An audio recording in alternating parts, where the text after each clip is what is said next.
Ayon dito sa mga lumalabas na report, si Maverick Ahanmisi daw mismo ang nag-request na ma-trade at pumayag na raw itong si Al Francis Chua. Ito'y sinabi raw mismo ni Maverick Ahanmisi doon sa kanyang vlog at ito'y kanyang kinumpirma, pero kinakailangan pa natin syempre ng official statement mula dito sa Barangay Ginebra. Kung sabagay, kung talagang kinumpirma ni Maverick Ahanmisi doon sa kanyang vlog na siya ay magre-request ng trade, wala naman talagang magugulat dito. Dahil sa totoo lang, matagal nang napapabalita na itong si Maverick Ahanmisi ay matitrade na. At nakita naman natin na nabawasan na ito ng playing time dito sa Barangay Ginebra ever since nung dumating si RJ Abarientos. Dahil si RJ ngayon ang ginagamit na point guard ng Gene Kings. So hindi na nakapagtataka na itong si Maverick Ahanmisi ay magre-request ng trade. Dahil siguro alam din niya ang Barangay Ginebra ay gusto na rin siya na i-trade, so para mapinangunahan na niya. At para hindi na magkaroon ng problema, just in case nga i-trade siya ng Barangay Ginebra. So ang magiging question na lang ngayon ay kung saang team mapupunta itong si Maverick Ahanmisi. Well, unang-una, kung maalala ninyo, interesado ang Meralco Bolts dati dito kay Maverick, pero ang hiningin kapalit ng Ginebra si Bong Quinto, kaya hindi pumayag ang Meralco.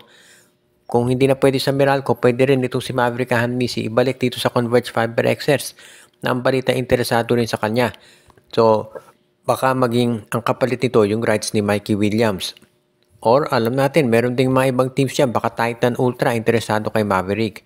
Kaya naman, kung sakali nga na totoo ito, baka yan ang talaga ang dahilan kung ba't itong si Maverick Ahanmisi ay hindi naglalaro dito sa Barangay Ginebra. At any rate, para matatapos na yung mga rumors talaga kung sakasakali nga na ito si Maverick Ahanmisi talaga ay nag-request na ma-trade sa Ginebra. Napag-uusapan yung mga trade, hindi pinayagan ng PBA yung trade na nangyari, yung trade proposal ng Converge Fiber XS at Titan Ultra. Ang proposal kasi dito, ite-trade ng Titan Ultra yung rights ni Dave Ildefonso dito sa Converge Fiber XS kapalit ng draft pick na si Kobe Monhe, pati na yung future first round draft pick naman ng Converge Fiber XS. Pero nakukulangan daw yung trade committee rito at kinakailangan dagdagan pa ng Fiber XS yung kanilang ibibigay. So, i-revise yung trade ngayon.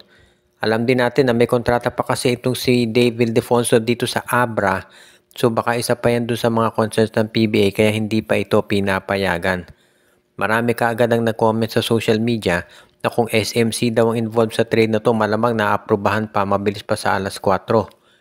Ganun pa man, iyan na ang naging desisyon ng PBA at hindi na raw nila aaprubahan itong nabanggit na trade unless baguhin. Ayon doon sa mga nasa loob kampo ng Titan Ultra at Converge, determinado pa rin sila na ituloy ang nabanggit na trade, so papalitan lang nila yung mga personnel na involved. Baka magdadagdag ng additional player o draft picks ang Fiber XS. Pero sa panig ng Titan Ultra, mukhang si Dave Ildefonso lang talaga ibibigay nila. At parang okay naman talaga. Ang kulang lang daw doon sa trade ay yung ibibigay nitong Fiber XS. So mukhang ganyan daw yung pag-aaralang mabuti ng management.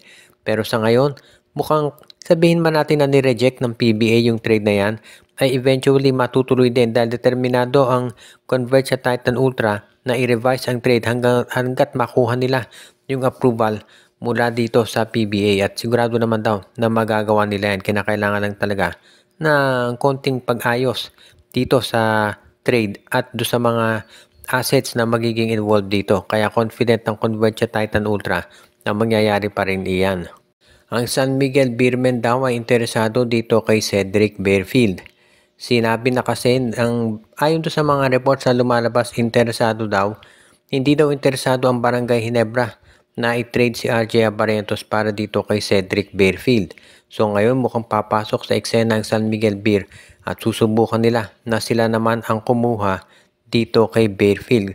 Kung sakasakali na magawa yan ng San Miguel, aba ang laking bagay nito lalo na kung ang magiging kapalit si Wamit Yongson. Kaya nga sa ngayon, yan ang pwedeng mangyari. Itong San Miguel ang kukuha dito kay Bearfield at alam naman natin kayang i-provide ng San Miguel Beer yung gusto talaga nilang sabing salary ni Bearfield plus makakapaglaro siya sa isang team na may potential manalo ng championship. Alam natin yan talaga ang gusto ni Bearfield kaya nga pwede talaga na siya ay mapunta dito sa San Miguel Beermen. Kaya nga hindi na nakapagtataka na ito yung mangyayari talaga. So as it is, itong San Miguel ay ready na makipag-usap dito sa Blackwater Bossing para makuha ng serbisyo nitong si Cedric Barefield. Hindi rin naman natin matatawaran yung skill set nito si Barefield at kung si Wamit Yongson ang kapalit, okay lang. Dito sa game sa NLEX, nakita na naman natin yung kahinaan sa depensa ni Wamit Yongson. Dahil lang nangyari siya lagi ang inaatake ng depensa dahil kapag nakikita siya ni Kevin Alas, palaging inaatake dahil nga hindi ito makapag-defend. Kaya sigurado na ganyan na naman ang gagawin nila palagi tuwing nakikita nilang nandiyan si Wamit Yongson. Kaya nga malamang itong si Yongson ay i-trade na ng San Miguel Beermen. So ngayon, ito namang si Cedric Barefield, magagamit yan talaga ni Coach Leo Austria kung sakasakali. Kaya hindi na ako magugulat talaga kung ito ang kunin ng San Miguel Beermen para ma-improve yung kanilang roster. At syempre, ang laking bagay niyan talaga sa SMB. Kung ito nga ay matutuloy talaga, syempre. At ang huli nating balita, merong mga umiikot na reports na ito raw si Kiefer Ravena ay baka bumalik dito sa PBA. Ang alam natin, ito si Kiefer Ravena kasi, iyan yung tinatawag talaga na isa sa mga top players sa liga bago nagpunta sa Japan B-League. Ang rights nito ay nandito sa NLEX Road Warriors. Pero if ever ito yung maglaro dito sa PBA, malamang sa TNT Tropang 5G ito mapupunta. Dahil siya talaga yung pinakabagay na maging successor dito kay Jason Castro. Imagine mo kung meron kang Kiefer Ravena plus nandyan pa itong si, well alam natin si Jordan Heading, si Reynan Batak, Simon Enciso, ang ganda ng backcourt ng TNT Tropang 5G. Kaya pwede talaga na ito'y makuha nila mula sa NLEX. Besides, nandyan na si Robert Bolick at Kevin Alas dito sa NLEX. So pwede na itong i-trade si Kiefer Ravena dito sa panig ng Tropang 5G. Dahil sister teams ang Tropa at ang baranggang NLEX Road Warriors, hindi pwede na direkta i-trade si Ravena. Kailangan gamitin nila ang isang team katulad ng Blackwater para ito'y makuha. Kaya nga ngayon parang ganyan ang mangyayari. At kapag yan ay natuloy, sigurado naman magiging maganda ang kalalabasan nito. Dahil syempre alam natin na itong si Maverick, itong ganitong klaseng trade, yung pagkuha ng TNT kay Kiefer Ravena, makatutulong yan dito sa future ng Tropa. Dahil kahit ilang years nang wala si Ravena dito sa PBA, clearly maganda nilalaro niya sa ibayong dagat. At yan naman talaga ang hinahanap ngayon ng karamihan talaga dito sa PBA, yung mga top quality players. Partikular na itong TNT na gusto talaga matagal na makuha si Ravena. Kung hindi lang nagpunta sa B-League to si Ravena, malamang nasa TNT 5G na yan. Kaya hindi na ako magugulat kung susubukan nila makuha yan.